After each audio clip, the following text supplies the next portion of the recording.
Hi there, my name is Satya and I'm one of the founders of iQue Ideas. In CLAT 2015, the age restriction was removed and I appeared for the CLAT 2015 myself. And now I have first-hand experience of how to go about in those 2 hours, and I've been teaching for CLAT preparation for quite some time now.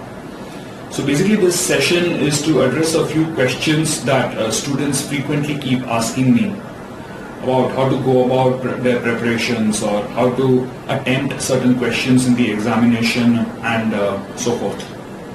So what I'm going to do is I'm going to just invite questions, and some of the questions which are most frequently asked, I'll try to address them, and hopefully you should be able to make the most out of it and get the best benefit from this session so that you're able to crack the CLAT this year, right? Okay. So one of the most frequently asked questions by students which I've got right now is, sir, how do I go about preparing for the GK and current affairs portion?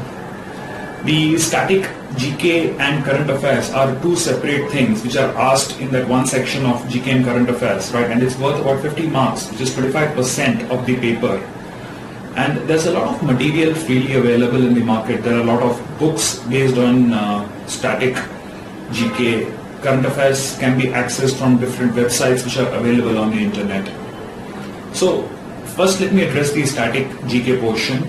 Static GK you can do from any yearbook, right? There are many titles available and you can pick up any standard one and go through that. Now as far as current affairs go, many students are confused as to what is the time duration, what is the time frame for which they have to prepare.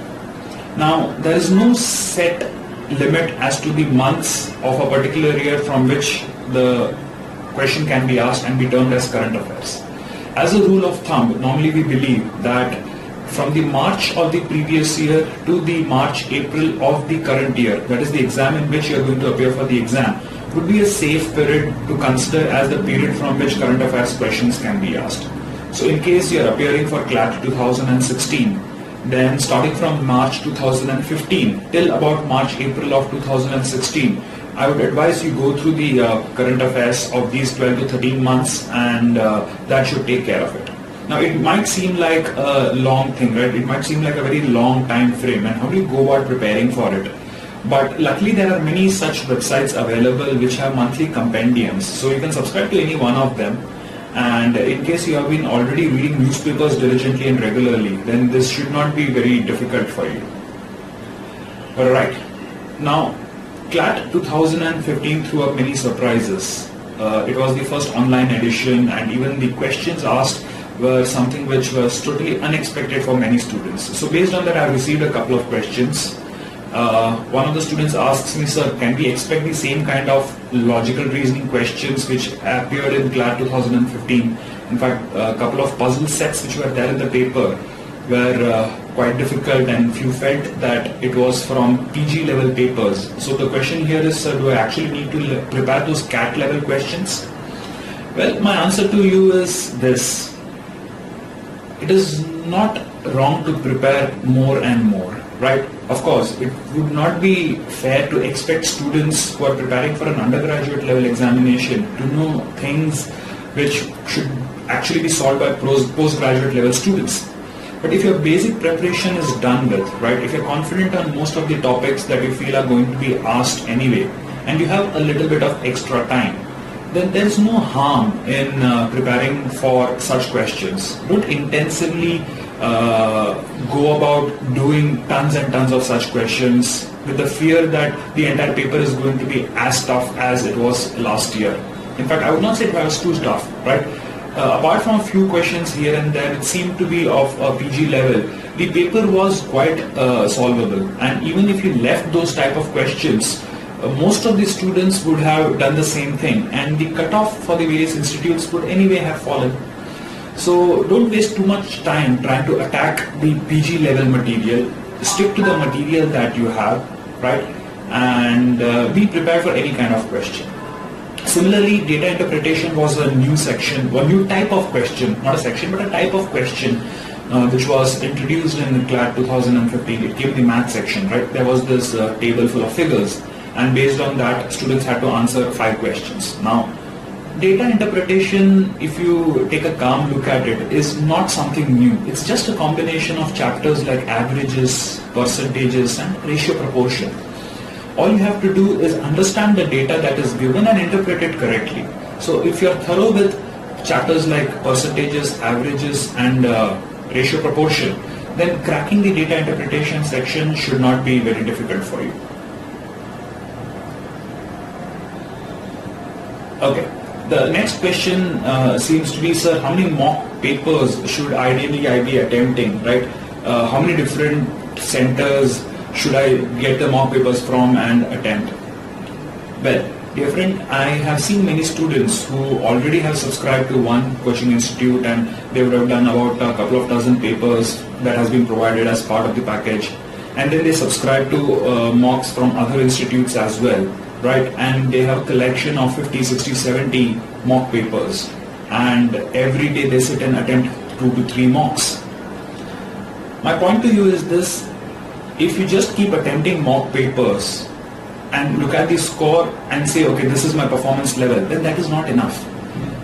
The key to cracking the actual CLAT paper is giving the mocks and then taking out enough time to analyze them.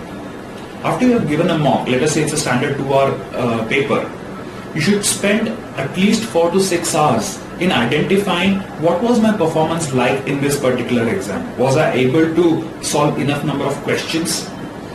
Why did I leave certain questions? How did I get certain questions wrong?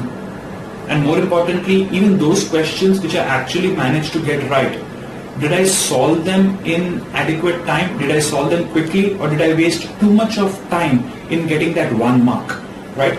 So it does not matter that you give 20 mocks or 40 mocks. You might have given just 5 mock papers, but if you have diligently analyzed every single mock that you have given and you have improved and fine-tuned your performance at every stage, then that is what is going to help you clear this examination. So the answer to the question, how many mocks should I give? The answer is not too many without analysis, right? I would rather give 5 mocks with intense analysis of those 5 papers than give 20, 30 mocks without doing anything to see how my performance was in those particular papers. Another question which seems to have come is, sir, during the examination I face the fear that what if I am not able to crack this paper, right? I'm sitting for the paper and suddenly the fear strikes that I'm not getting enough questions correct, I'm not able to solve enough questions. What happens? That fear sits in my mind and it affects my performance. Well, that is where this is where your own mental strength comes into play, right? You have to first ready yourself mentally. At any point of time in the paper, if you get the doubt that am I doing enough number of questions, am I getting an enough score here, just remember, it does not matter individually how much you score. What matters is how you have scored with respect to others. So you have to remember, if you feel that this paper that you are giving is tough, then it is true for all the other people who are giving the same paper as you are. So if you find it is tough, everybody else may also find that it is tough, right? And it is only the relative performance that matters. Also, you need to keep in mind that your performance in the paper is not going to determine your entire career. Yes, it is the gateway to getting into a good institute. It is definitely going to help you secure your dream college. But let's take the worst case scenario. What if you do not crack the paper? Worst thing that happens, you do not get an admission into the institute of your choice. Doesn't mean that's an end to your dreams. You can always secure admission in the same course in another college. Or even if you're not able to secure admission to the same course, you can always pick up something, be good at that and excel in life. Remember, the entrance examination and the degree is just one step towards your goal. And your goal is not cracking the paper. Your long-term goal is having success in life, being successful in your career. So just remember, unnecessary tension while giving the examination is only going to detract you from performing well, right? And the worst case scenario is not something which is too dangerous, right? So be happy, be cheerful, keep a positive attitude during the paper. Remind yourself this is not the end of the road. And once you understand that, most of the time students do realize that their worries are unnecessary and the worry simply melts away and their performance actually improves. Okay. The next question here is, sir, in an exam, when I'm attempting a particular question, I often come across a question which has more than one option which seems right? The options seem very confusing. So which answer should I mark, or should I just take a stab and blindly randomly mark any answer? Well, CLAT has negative scoring. So it is very risky to mark an answer and then have it be assessed as a wrong one. So my advice is, in case there are 4 options and you are confused between all 4 options, then it would be advisable to just leave the question. But in case you are able to eliminate at least 2 options out of the 4, right? That means now you are only left between 2 options, and the probability that you will mark the right answer is now 50%, right? Instead of 25% before with all 4 options, now your chances of getting the right answer is 50%, right? 1 out of 2. So now you should think, have I attempted enough questions before that even if I get this one wrong, it's not going to affect my score much? In that case, fine, go ahead. But if you feel that the number of questions that you have attempted is not enough, then it would be rather risky to mark that one question and get it wrong, right? So again, I leave it up to you. If you are able to eliminate a few options and then select one between 2, then go ahead. But if you're not able to eliminate any options, then with the negative marking pattern, it would be advisable to just leave that question. A very commonly asked question is, sir, in what order should I attempt the sections? Well, there are 2 strategies which I generally tell my students. The first strategy is for those who panic when they see in middle of the paper that the number of answers that they have marked is not many.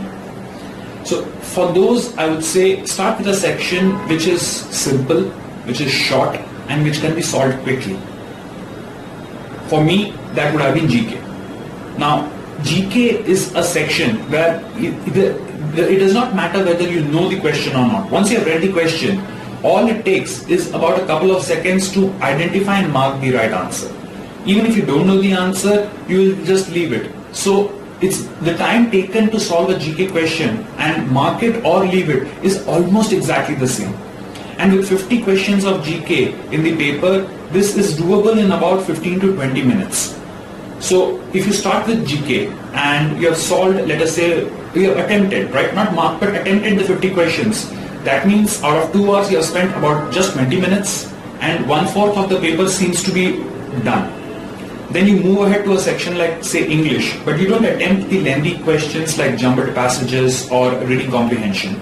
But you attack these small questions like those based on vocabulary, synonyms, antonyms, right? Or you go ahead to logic and attempt questions like number series or coding, decoding, questions which are normally done in about under half a minute.